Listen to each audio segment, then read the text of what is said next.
Гледате ново издание на Тренинг, добро вечер. И по Берлин големите надежи се претвараат во мали шанси. Две нови опомени. Албанија ги отвори преговорите со Европската Унија. Отрезнувачка е пораката од Германија. Додека во Европската Унија се решава едногласно, Македонија не може да започне преговори со Брисел без метнување на бугарите во уставот. И толку. Сега се разбиени последните илузии дека можеме да трасираме нова преговарачка траекторија без подвитка на кичма, како што милува да каже премиерот Мицковски. За одвлекување на вниманието, дипломатскиот дебакал во Берлин, домашната јавност неколку дена се занимаваше со забава за масовно апсење на цариници и полицајци. Копи-пейст политика од времето на Груевски и масовното приведување на вработени од патарините. Еве што ќе гледате во вечерашното издание на Трилинг со нашите соговорници. Речиси 1 милиарда евра се увлезени, односно потрошени на увоз на храна. И тоа е најголем дел од храната која што некогаш се произведувала во Република Македонија. Ние треба да се доведеме во ситуација да молиме од соседните држави или не знам од каде да увеземе храна за да ги прехраниме нашите сограѓани. Тоа е навистина на ниво на една катастрофа. Значи гаранцијата за секој, не само за етничката заедница, за било кој вработен во јавната администрација мора да се темели на стручност, на знаење и на квалитет. Етнички албанци во овој момент има меѓу 22 до 23% во јавната администрација. Дали мафијата ги контролира аграрните пазари? На која мафија мислите, не знам. Некоја мафија која што постои во државата? Вие што мислите? Видете, во моментов на пазарите се продаваат земјоделски производи кои што се помалку се продаваат од примарните земјоделски производители, а се повеќе се продаваат од трговците. Постојат ли реални опасности од можни тензии? Ја мислам дека тоа е еден политички популизам од страна на опозицијската партија ДОИ и повторно ќе се наврат. Зошто немаше тензии од 2001 до 2015 година? Кога крираме бизнисот, нормално го заштитивме името, го заштитивме исто така и логото со трейдмарк низ Европа, така да не би можел некој секако да го копира и да направи иста копија од истото. Така да идеја ни беше секојаш да отвориме 3 локации низ Малта, кои што ќе бидат доста достапни како локации за целото население.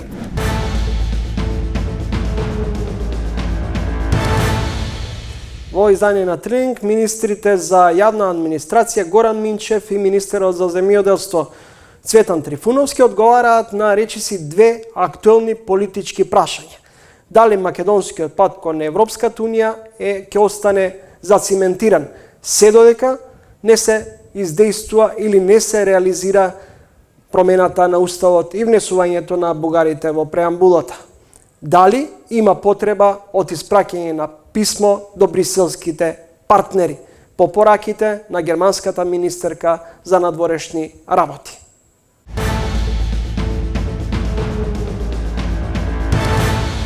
Ова недела, како вие ги доживувате пораките од Берлин? Дали по ставот на германската министерка за надворешни работи, дека прво уставни промени, па потоа деблокада на македонскиот пат кон неу, сушно значи дека ставот на Мицковски, а и на вашата партија, знам, уставни измени со одложено дејство е всушност невозможна мисија. Видете, господине Чомовски, значи нема сила која што може да го натера македонскиот народ да каже дека постои од 45 година. Нема сила која што може да го натера македонскиот народ дека неговата историја е од бугарско минато или дека имаме заедничка историја со бугарите. Нема македонец кој што може да прифати дека Гоце Делчев е бугарин. Овој став кој што е креиран во владата и кој што апсолутно го поддржувам, сушност е еден вид гаранција за евентуалните уставни амандмани во нашиот пат кон Европската Унија, да потенцирам. Ние немаме друга алтернатива освен Европската Унија, но таму сакаме да влеземе како и сите други, со дигната глава, според копенхашките критериуми, базирани на европските начала за рамноправност, бидејќи досега Македонија во рамки на 30 години постоење, може и повеќе, направи доволен број на жртви. Сменивме име, сменивме знаме, сменивме устав. Има ли ситуација и потреба да пишуваме писмо до ЕУ, кога нашите партнери европски ни порачуваат прво уставни промени, па потоа брза интеграција. Видете, Берлинскиот процес на кој што учествуваше премиерот со колегите министри кои што беа таму присутни, пренесува дека имаме позитивни сигнали. Како ќе се одвиваат текот на настаните, ќе видиме во наредниот период и тоа ќе информира сигурно лично и премиерот. Што има позитивно во овој дел кога ставот на Берлин е јасен? Самиот Берлински процес има своја тема на разговор и нормално на тој самит имаат одредено и дискусии кои што се водат и надвор од темите кои што се на разговор. Претпоставувам дека, како што кажав, наредниот период сигурно ќе имаме конкретен став од страна на владата, на премиерот за тоа што ќе се случува во наредниот период. Очекувате деблокада на македонскиот пат кон ЕУ? Секогаш сме оптимисти во патот кон Македонија, кон Европската унија. Нема да прифаќаме уцени од било кој наш сосед по секоја цена, да кажам дека немаме ништо против внесување на бугарскиот народ во уставот, но бараме одреден вид на гаранција, бидејќи тоа ќе биде последното барање кое што ќе биде врз база кој ќе биде на нашите соседи кон нашиот пат кон Европската унија. Од кого барате, господин Минчев, гаранции? Па јас мислам дека имаме можност и тоа го истакнуваме на сите средби кои што ги имаме со амбасадорите, дипломатските представништва во државата, исто така и на меѓународните средби, бараме гаранции од Европската унија. Имате ли план Б, ако ставот на Брисел, на Вашингтон е јасен? Прво уставни промени, па потоа отворање на поглавијата со Европската унија. Или ќе одите на вашиот став и владин став дека не прифаќаме уцени и диктат под бугарски да. Да, тоа е ставот на владата, значи не прифаќаме уцени под бугарски диктат. Зошто е, прашањето клучно е, зошто на Република Бугарија толку и смета ваква одложена примена на евентуална уставна измена? Дали е тоа нашиот сосед кој што навистина ни сака добро и ова ќе биде мотив плюс и за Република Бугарија да го турка процесот како наш сосед за влез во Европската унија на Република Македонија, или пак позадината е нешто друго. Но тоа ќе оставиме граѓаните да го проценат.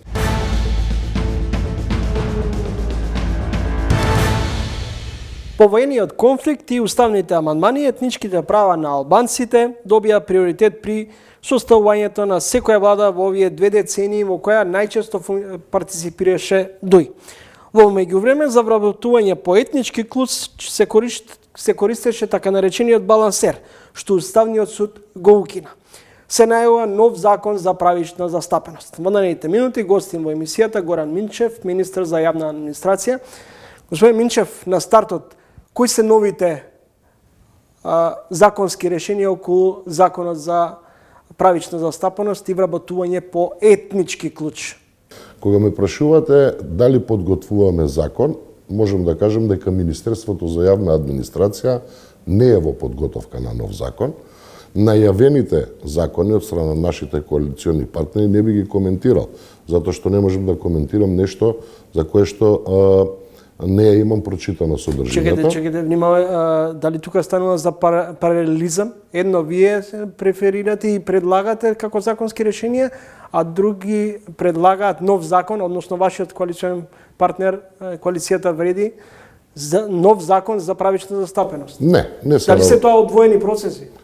Не се работи за паралелизам, јас само укажувам на можностите каде може да се регулира правичната застапеност. Значи може и во овие 2 закони, но може и со нов соодветен закон. Да потенцирам. Уставна категорија е правичната застапеност на етничките заедници. Во владината коалиција има капацитет да се отвори политички диалог, за кој што мора да се најде соодветно решение. Но мојот став, и ставот и на нашите коалициони партнери кои што доаѓаат од вреди, е со овие законски решенија да не се брза. Ако досега забележевте, ние имаме идентичен став во врска со содржината на овие закони, а тоа е да се отвори широка јавна дебата, да се вклучат експертите, да се вклучат надлежните кои што можат да ги креираат овие закони, секако со помош на Министерството за јавна администрација и соодветните органи, да се заврши тој процес во Венецијанската комисија, но крајната цел е да имаме долгорочни, содржајни, стабилни закони, кои што повторно нема да бидат предмет на евентуални укинување на одредени одредби од новите или пак евентуалните нови закони. Дали со укинувањето на стекнатото право на државно работно место по буџетска плата да бидат примени етнички албанци, но и други заедници, всушност сега со оваа постапка за укинување на балансерот може да се создадат нови недоразбирања, особено на етничка линија. Морам да ве демантирам, значи не се укинати правата на етничките заедници и без овие одредби да конкурираат на евентуално новите јавни огласи кои што би биле во идниот период. И тоа ќе го аргументирам на следниот начин. Балансерот е производ или пак дигитална алатка која што е во примена од 2015 година.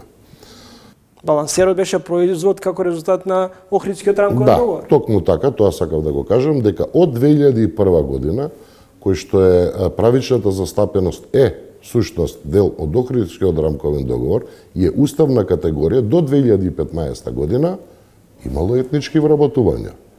Еве можност за вас новинарите да истражите кога биле во поголем процент етничките вработувања, ако конкретно збориме за етнички вработувања, дали во периодот од 2001 до 2015 или од 2015 до 2024 година. Но на крајот тоа не е битно. Ние збориме за реформа во јавната администрација, за правење на систем кој што ќе функционира, кој што ќе пружи услуга на граѓаните, квалитетна, таква каква што заслужуваат.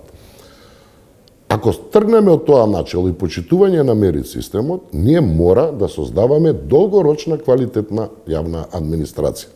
Тоа значи дека јавната администрација и вработувањата и огласите мора да бидат врз база на стручност, на знаење, на квалитет, на резултат и само така и на тој начин ние можеме да створиме добра јавна администрација. Кој ќе гарантира дека се спроведува мерит системот на начинот на компетентност, стручност, а не се злоупотребува, како и досега што имавме случаеви, со принципот на балансерот.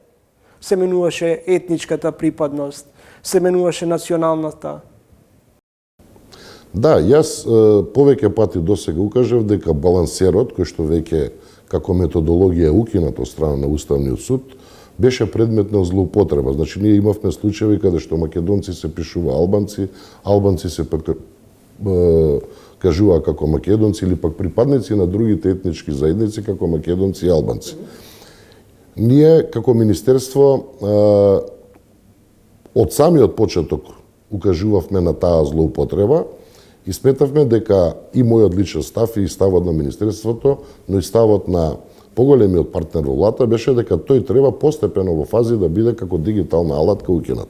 Тоа го направи Уставниот суд. Гаранцијата за етничката припадност и нивното вработување во јавната администрација не може да биде ни еден орган. Јас тука тргнувам обратно, сосема од друг пристап.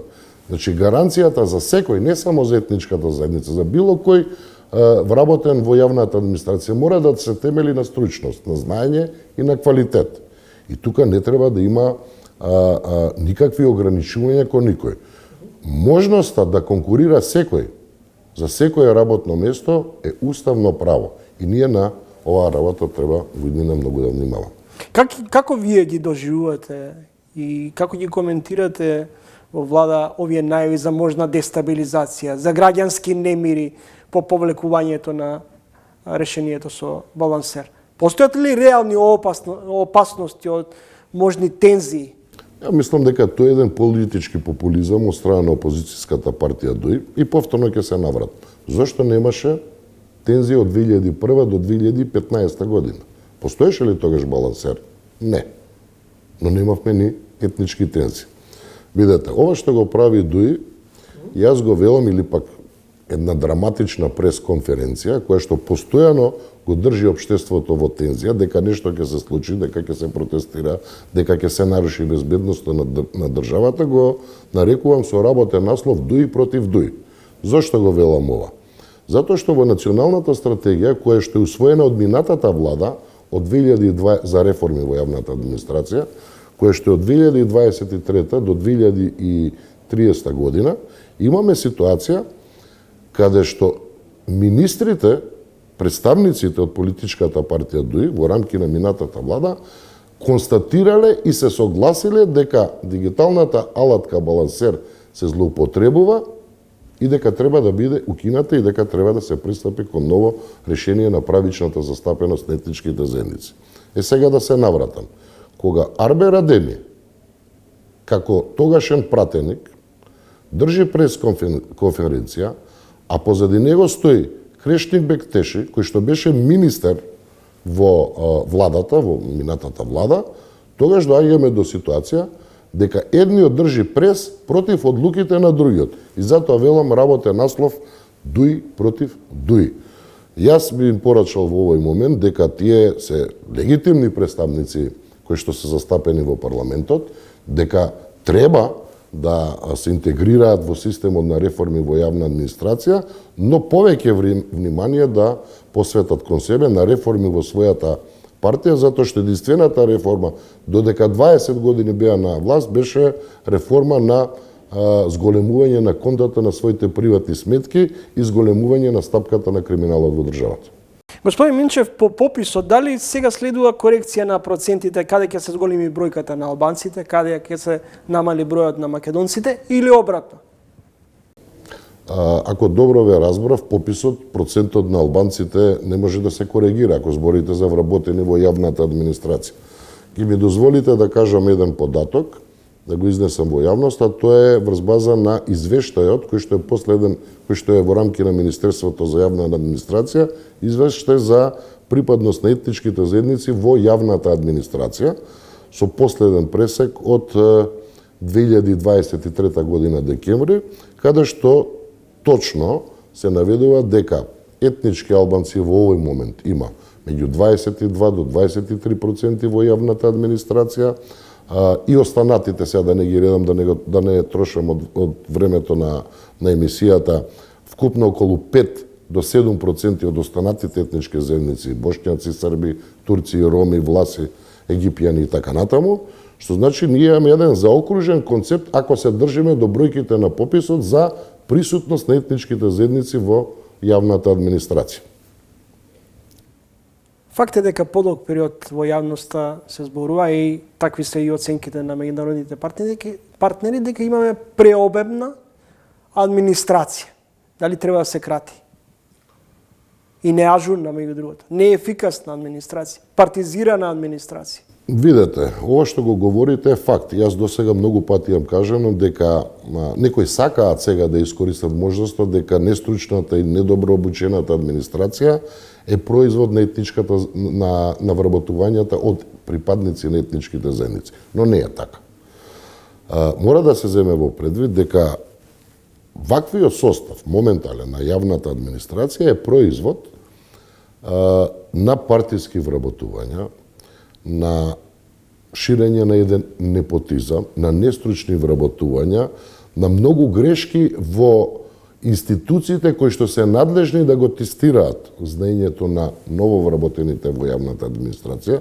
Тука пред се мислам на Агенцијата за администрација, во која што ревизорскиот извештај укажува на злоупотреба на тестовите кои што треба да бидат предмет на знаењето на сите вработени во јавната администрација. Министре, дали е до натрупаност или до нестручноста на кадрите? Дозволете ми да ви направам една споредба од 2016 до 2023 година. Ако добро се сеќавам, значи во 2016 година имало некаде околу 1290 институции, во 2023 како последен пресек некаде околу 1370 институции. Што значи 80 институции повеќе. Но кога ја земеме во предвид бројката на вработени во јавната администрација, Во 2016 биле негде околу 130.000, во 2023 година во декември се некаде околу 129.000, што значи имаме 1000 вработени во јавната администрација помалку. Тоа значи дека тука е некаде балансот на вработени, освен зголемувањето на непродуктивни околу 80 јавни институции. Имате ли податок дека се уште има луѓе кои примаат плата во администрацијата, а не одат на работа? Можам да кажам за Министерството за јавна администрација, но од информациите кои што ги споделувам со колегите, мислам дека сите исто постапуваме исто.